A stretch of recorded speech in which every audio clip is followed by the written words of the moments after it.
barragem aqui? É uma barragem. Mas que barragem que é essa? Nunca ouvi falar. Usina hidrelétrica. Bento Munhoz da Rocha. Bento Munhoz da Rocha. Nós vamos passar por cima da barragem. Mas que rio que é? Iguaçu? Boa pergunta.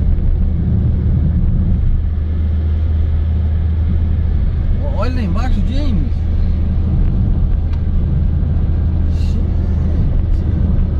Olha a curvinha. Curvinha, você vai ver.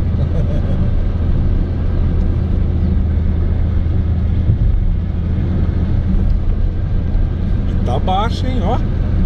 Ó, tinha aquela pega lá em cima. Tá seco, lá onde tinha terra, não se água.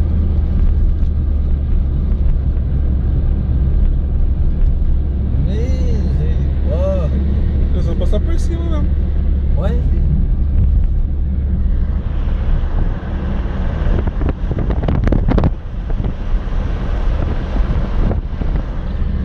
Olha lá no alto, lá no alto depois. Nas hortênsias. O caminhão pode parar nessa barragem.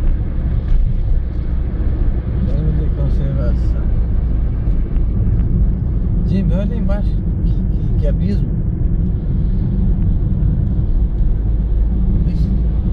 Isso não. Olha lá, isso não terminado. Eu acho que não tá terminado, não. Olha assim, ó. Olha aqui, o rio lá embaixo. Dá 200 metros.